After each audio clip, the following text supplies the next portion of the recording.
Hey guys, this is Basketball Star 1130. I know you might be surprised to see me back, but I am back. So now that I am done with my first year of college, I decided to come back for the summer. Not just for the summer though. Hopefully, if it doesn't get too chaotic in the second year of college, I'm hoping that I will be to do in-season content because I love football, as you know.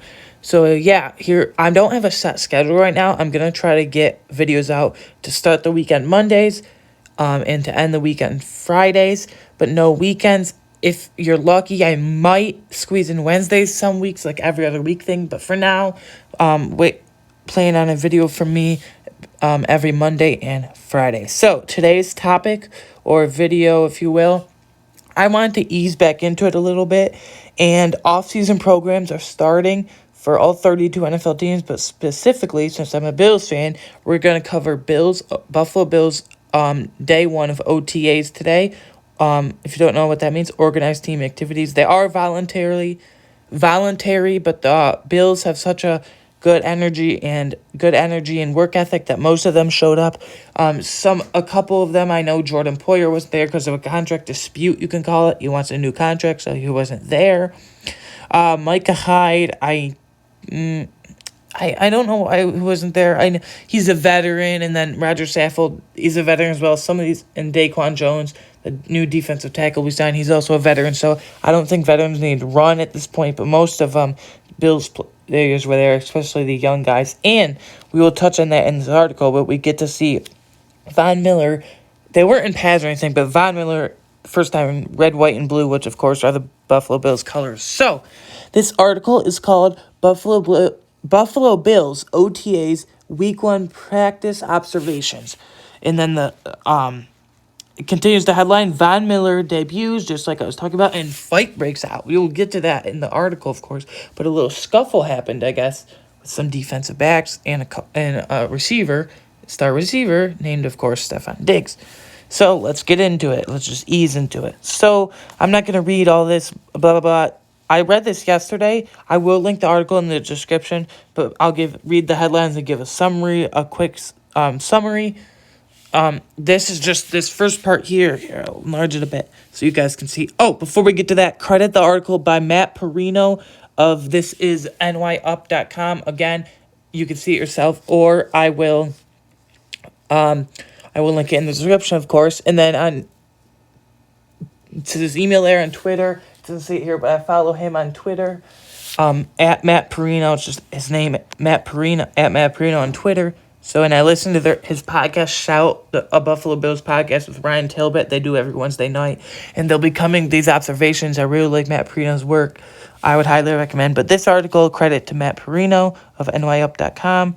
So, this little blurb up here, it's kind of in the picture. This is the video of the observations. You can either see it here or go to YouTube.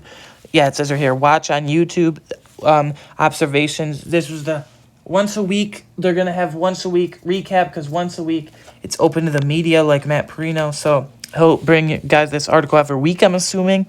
Or no, he will be, like he said in his podcast. Go check that out. This blurb up here, let's finally get to it. This little blurb up here is saying Von Miller debuts for the first time in red, white, and blue. And he just brought this energy off the edge, and he was coaching up the young guys. And Greg Rousseau and Boogie Basham and A.J. Epinesa were asking him questions, and you love to see that. Just, it's so refreshing. We haven't really had this like dominant pass rusher since Mario Williams. So, that's good to have a veteran in there ask the guys questions. And then Shaq Lawson's in the room as well, who had a headline on the day as well. So let's get into it. So continuing Von Miller here, a lot of Von Miller. Headline number 1, they don't waste any time. This fight breaks out. Again, I'll link this article, this specific article in the description below so you can read all these words and stuff. But basically, I guess from my understanding, I read this whole thing yesterday in depth and thought about it. I guess it was on a routine play from Josh Allen to Stefon Diggs. And then he was being covered by Dane Jackson. And then Dane Jackson, shoved him a little. Or no, he was being covered, my bad. Covered by Jaquan Johnson, the safety. Backup safety, but he was starting today in practice, starting in quotes because it's just OTAs, they don't have pads, but he shoved Stefon Diggs a little, more than Stefon Diggs would have liked, a little too hard, too aggressive, I guess. aggressively. So Diggs came back and shoved him, and then it kind of de-escalated after that. That was it. It was just a quick back and forth shove between Diggs and Johnson. No big deal. But then Saran Neal came over and re-escalated it. Is that a word? Whatever. Re-escalated it, you could say, if you will.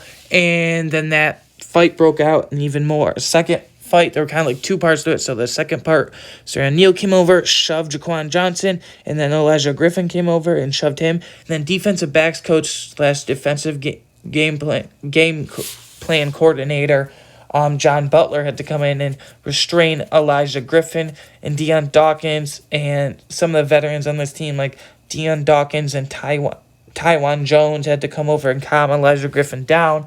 But he was visibly upset. He was screaming for visibly over a minute, I guess, from my understanding of it. So, yeah, I don't know what that was about. But after a few minutes, he finally calmed down. But Deion Dawkins said, if you go, it brings the energy. If you go. Deion Dawkins, obviously being the star left tackle, if you're not aware. I'm sure you are, but he said if you go through OTAs without any fight or scuffle or, heated moments and fight like that, you think, wow, we didn't have any fight. What went wrong? Basically, he said, what's going on? So I guess, but that was just surprising to me because Bills don't usually do that. So that was surprising to me. Next, number 2 headline: Josh Allen to Gabriel Davis picks right up where... Hold on, let me start that over. Josh Allen to Gabriel Davis picks right up where it left off. Oh, and sorry about the ads. I can't really help it. That's on all the articles that got to promote stuff, so I can't do anything about that. Anyway. But Josh Allen to Gabriel Davis picks up right where it left off. Obviously, Gabriel Davis, I think he will go absolutely nuclear this year. What I mean by that, I think he's got to have a monster year. Mark it down right now. When we get to my season predictions, I'm sure I'll have this in there. I don't think this is that bold. Some people do. I don't. Gabriel Davis is going to be a Pro Bowler as a wide receiver, too, as a second option on a very good Buffalo Bills team behind Stephon Diggs. But for this specific headline, Josh Allen and Gabriel Davis picks up right where it left off. Gabriel Davis, like I said, I think it's going to go nuclear this year. That's the term I would use. And yeah, they posted a clip on Twitter. Josh Allen to Gabriel Davis, there's not much to say here. I just think those two will have a great connection. That clip on Twitter was awesome. Gabriel Davis was celebrating. He went all the way to a touchdown. Dane Jackson was covering him, and he had a rough time. He tried to spin tackle him, but Gabriel Davis spun out of it, and it did not go well. So, yeah, pretty basic stuff there. There's 8 headlines in here, by the way. Number 3, Tommy Doyle impresses. I was just about to say this. Tommy Doyle was the one blocking for Josh Allen, and they actually put him in guard, which is interesting because he's 6'8", 320 pounds, so you would think he's tackle. He was our swing tackle last year. He actually caught a touchdown in the Patriots game when he blew them out 47-17. I'll never forget that, but big man touchdown, Tommy Doyle. First ever playoff game for him. But to get to this specific guard reps, he was playing guard reps, saying this, absolutely. Ed Oliver tried to shut him, tried to put him to the ground a couple of times, but Tommy Doyle was just standing his ground, and that was the play, how Josh Allen got it out to Josh Allen got it out to Gabriel Davis, and that was amazing to see. So Tommy Doyle, first of all, guard, but people say things on the roster bubble. We'll get to this in my 53-man roster projection, but I think he's close to a lock for the team. He could be swing tackle. I don't know if that'll be David Questenberry, though, or Cody Ford will be the swing guard. I don't know. But, yeah, that was awesome to see Tommy Doyle. Surprising. He's a name to watch for sure. Number 4 headline, Shaq Lawson toying with young O-lineman. Now, this was, I don't know, take this what you will. Is that the phrase? I don't know. Take this however you want. But he went up. Granted, he was going up against undrafted free agents Alec Anderson and... Can I find another one? Alec Anderson and Tanner Owen, undrafted free agent tackles. But Shaq Lawson just toyed with them, as it says. That's perfectly... I was alluding to this earlier. That's perfectly... perfect word for it, if you will. I think Shaq Lawson, some people say him and Jordan Phillips. I guess Shaq Lawson more. But Shaq Lawson is far from a lock for this roster. I think he'll make it. But I don't know. Actually, I do know. No, I think Shaq Lawson will make it, and if he can return to his 2019 form, this defense line is shaping up to be very, very scary. One of the best in the NFL. Last year, we got pressures on the quarterback, but I don't care if you get pressures. You need to get sacks. Finish it. Bring them to the ground. So, I think Shaq Lawson can help that. I mean, again, it was against undrafted free agent rookie offensive lineman, but it was just to see Shaq Lawson back and him bring that energy. It was good to see him back and bring that energy. Number 5, this is the only negative headline of the day, I guess, in here that Matt Parrino wrote about, but Marcus Stevenson has a few drops. Now, I will tell you, he had 3 drops in the day, from what I can understand, because I listened to the Shout Buffalo Football podcast, as I said, mentioned a couple times before with Matt Parrino, Ryan Talbot. And Matt Parrino, who wrote this article, is talking about Marcus Stevenson had a few drops, as it says here, but he had a very catchable ball from Matt Barkley that he dropped, a third-string quarterback. I'm assuming the third-string quarterback. Very catchable ball from Case Keenum, the backup quarterback, that he dropped. And then he dropped another ball from Case Keenum that was against the air. There was no defense. That's not a good sign for Marcus Stevenson. I think him being Marcus Stevenson, I think Marcus Stevenson and Jake Kumaro, touchdown Jesus, if you will, and Jake Kumaro will be fighting for that 6th wide receiver spot. They could keep 7, but I don't see it. So Stevenson, Kumaro will be fighting for that last number 6 wide receiver spot, and this does not help Stevenson's case at all. 2 drops, very catchable balls, and the third drop against air. That's pretty bad if it's against air. So Marcus Stevenson, I know he brings a field stretcher and he's a return guy. I think him, Khalil Shakir, and Isaiah McKenzie will all be fighting for return to earn Sean McDermott's trust in the return game, because we definitely struggled with that last year. We flipped between Micah Hyde, Isaiah McKenzie, Marcus Stevenson, but you would think they don't want Micah Hyde. I don't either, to get injured up back there. So we'll see, but not a good thing for Marcus Stevenson. Not much to touch on here, but Brandon Bryant with arguably the play of the day from number 6 headline that Matt Parrino wrote about on here in this NMAUp.com article. Brandon Bryant, I think he'll be cut, but I think he's one of the top candidates to be back for the practice squad. He's been in the building the last few years. He was elevated last year for a couple games. He didn't get much playing time, but yeah, not much to say here, but apparently he clogged the middle. Apparently he got pushed to the ground by an offensive lineman, but came right back up. Would have had a set against Josh Allen if they didn't blow it dead. This is OTA, so they don't want to get Josh Allen hit, but yeah, they blow it dead. But yeah, not much there to talk about. Number 7, Cam Lewis going to be hard to cut. And they were talking about this, again, Matt Parrino and Ryan Talbot on the Shout About Buffalo Football podcast last night that I listened to. Last night's episode, they were talking about this. Cam Lewis is going to be hard to cut because the UB product, they've groomed him for the last few years. Sean McDermott is really good at developing defensive backs, and Brandon Beane, but more specifically Sean McDermott with his schemes and stuff and his base defense, zone defense. Cam Lewis is going to be hard to cut. I think he's going to, this might be a hot take, but I think he's going to make that team over Christian Benford. Right now, at this current juncture, at this current moment, I really think so.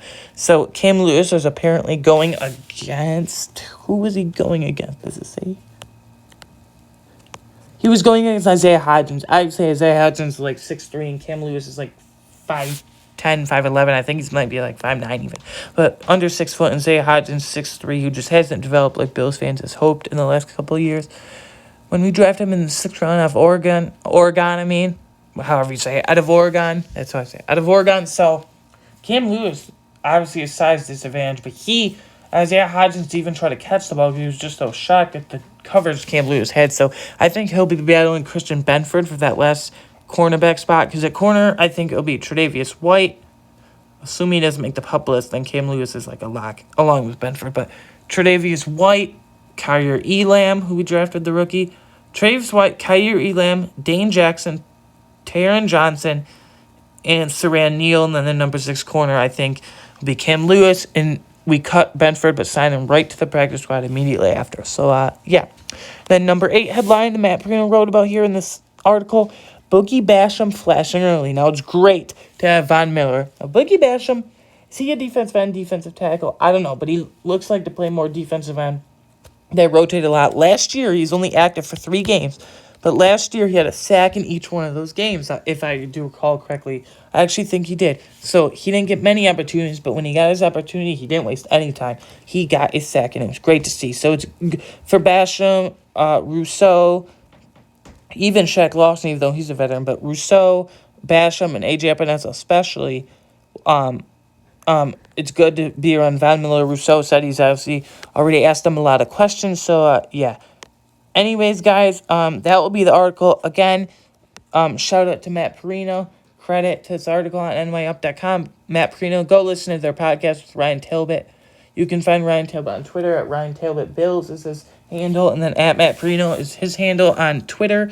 Go listen to that. They're going to have every week, they're going to have observations when media is allowed to come into these OTAs. So, and then I will update you guys with what I know about that. So anyways, guys, this has been Basketball Star 1130. I'm so glad I'm back. Look out for a video every Monday or Wednesday for me. So a video to start the week and end the week. I think that's a good system for now. So anyways, guys, this is Basketball Star 1130. I'll see you guys next time.